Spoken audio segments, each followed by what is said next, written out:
Gospod z vami. Iz svetega evangelija po Luku.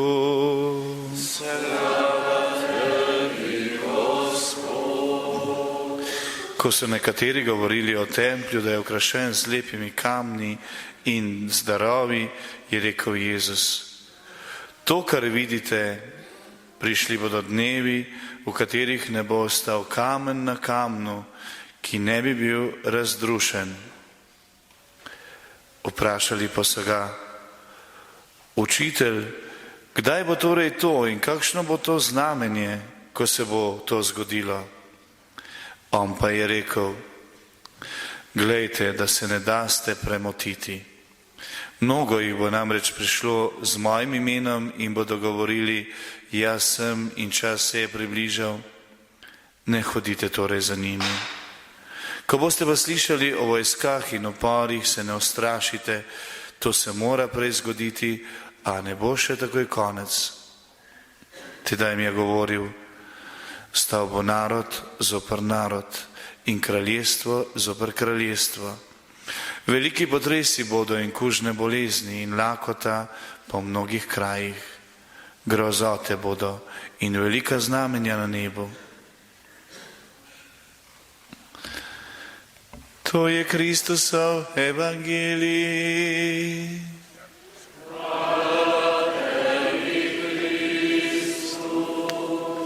Evangeljske besede naj izbrišejo naše grehe.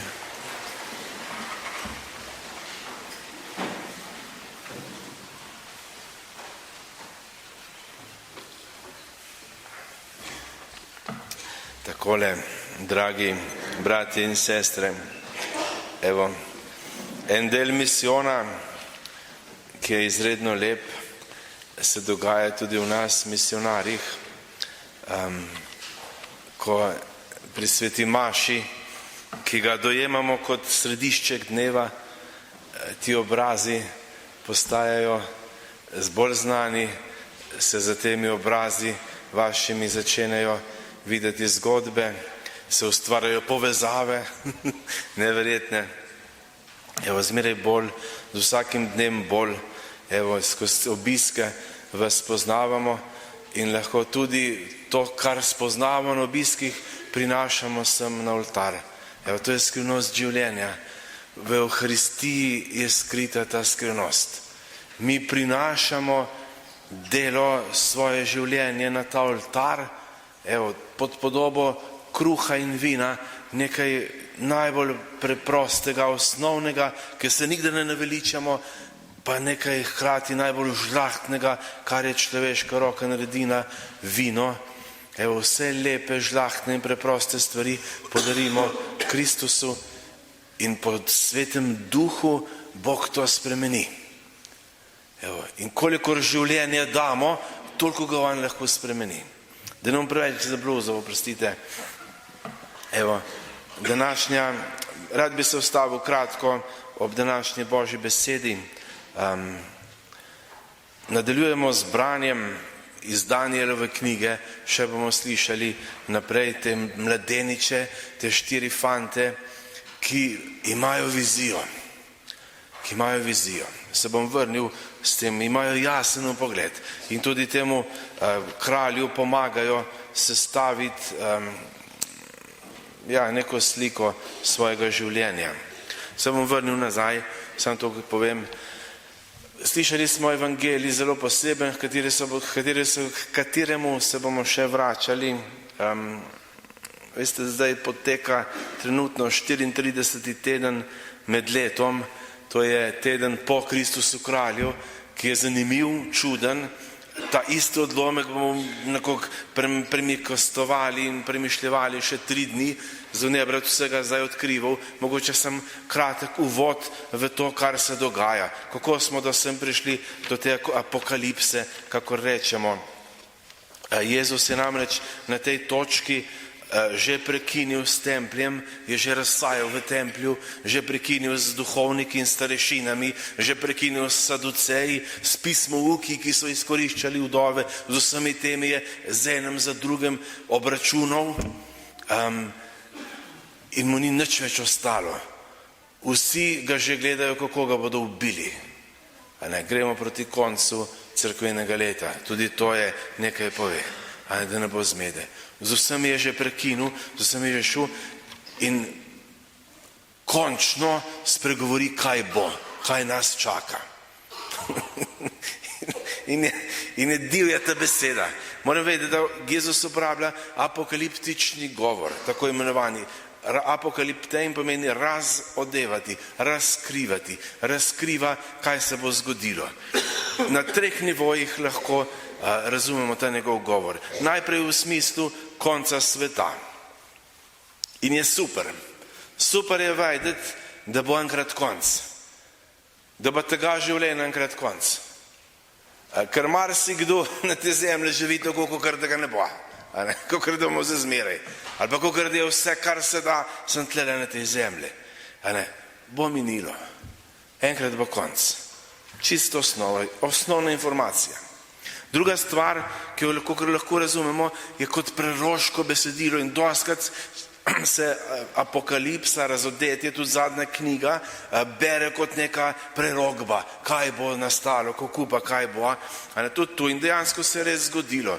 Evo, tempelj se je porušil, ni ostal kamen na kamnu. Leta 70 približno so ga Rimljani razturali. Med preganjanjem v 1. stoletju je bilo ogromno mučencev, tudi to, hkrati ogromno mučencev je dalo življenje za Kristusa, je pričevalo. In tretjič, končno lahko ta tekst, ki je tudi čist nam pisan na kožo, razumemo, kaj za nas to pomeni. Nobena stvar se ne zgodi brez te smrti. Ta logika Evharistije, logika smrti in ustajenja je v vsaki stvari. Ne moreš ti ratati nov človek, ne morem jaz postati nov človek, če ne bo prej nekaj umrlo. More umrti. Nekaj more propast, nekaj more razrušiti, celo do te mere, da ne bo ostal kamen na kamen, nekaj mora biti zaminirano. Vsakdo v življenju, ki hoče priti v Božje kraljestvo, more skozi neko destrukcijo, rekonstrukcijo samega sebe. Nekaj se mora sesuti v nas, nek boj krsta mora biti, moramo biti krščeni z ognjem, ki razruši, ki se žge, da lahko Bog zgradi nekaj novega. A veste, imam neke navodila, kako se to sledite, moje zapisi. Danes se bomo posvetili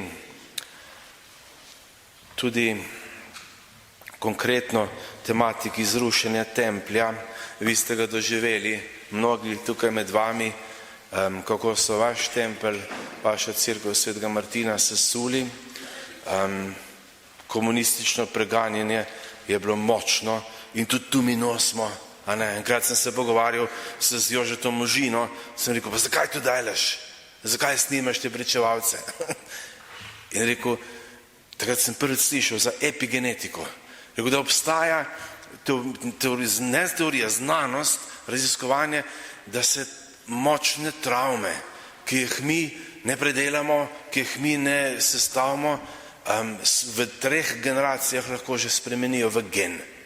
A ste vi, ki imate otroke, veste, da ste na svojim otrokom dali ogromno tudi tazga, ki naj ste tajli.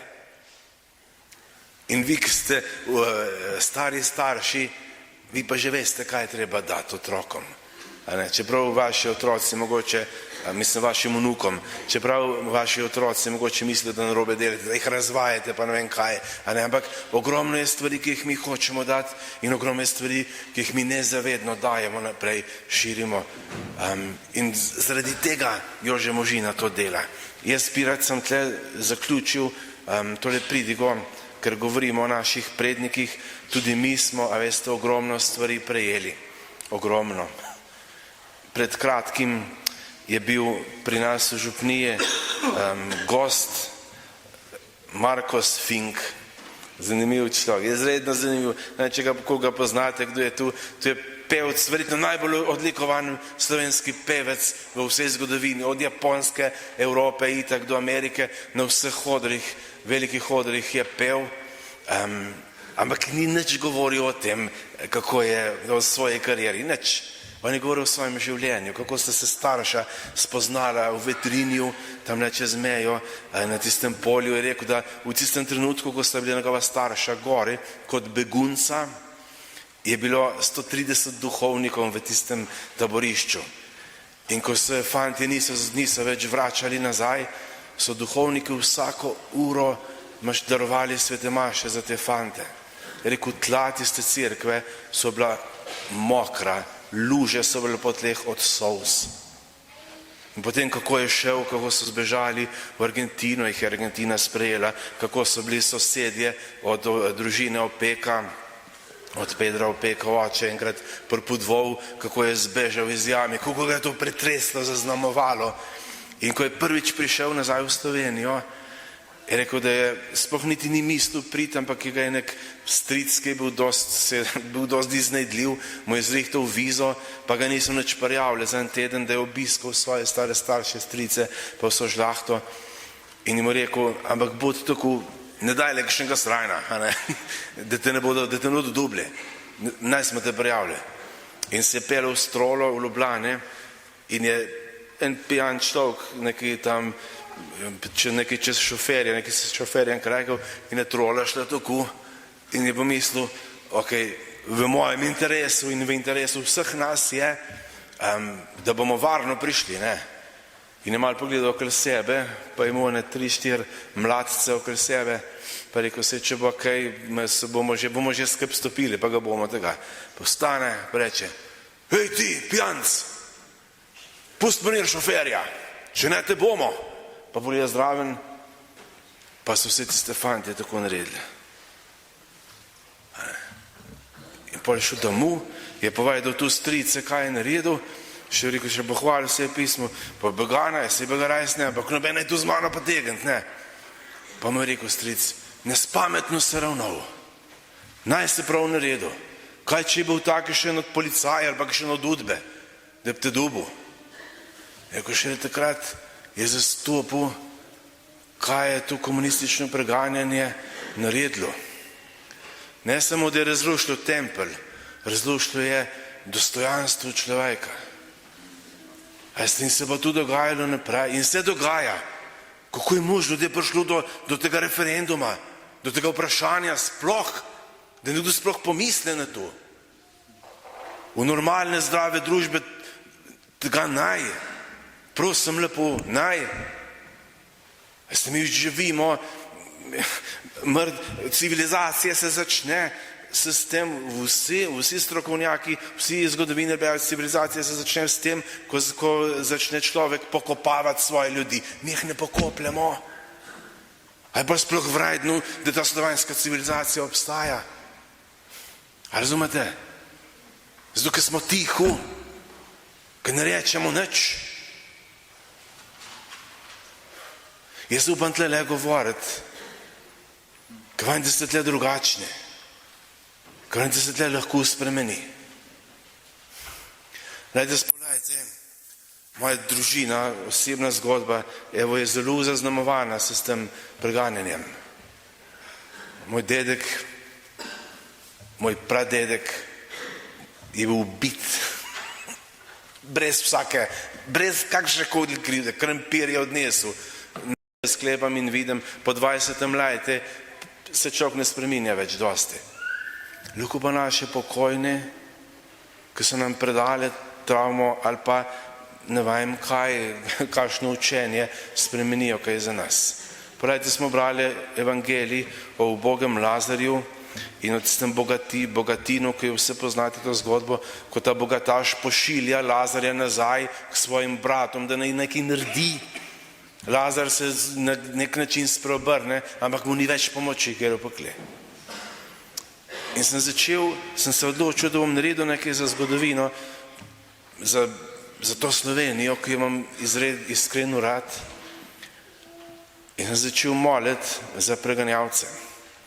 Za te fante, možakarje, ki so naše prednike pošiljali ven ali pa pošiljali v jame, morile, ne vem, po svoje ali pa po kakšne krivde, jaz ne vem, ali pa po svoje izbire, ne vem, vse so dotrpele svoje, ampak začel sem izkoriščati to sveto leto, te odpustke. Vsak ponedeljek, kadar sem doma, grem k spovedi in se za nazaj grede ustavim v stolnici in pokleknem tam pri oltarju, kjer je pokopan, oziroma kjer so relikvije Lojzeta Grozdeta, pa zmolim za popoln odpustek od enega od teh hrabljev. In tudi vas povabim, da kdaj to naredite. Tako se bo kaj spremenilo.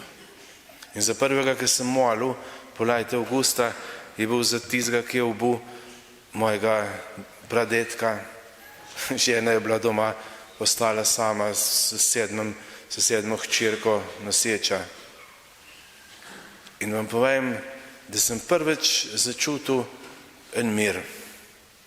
Prvič začutil en mir do teh ljudi.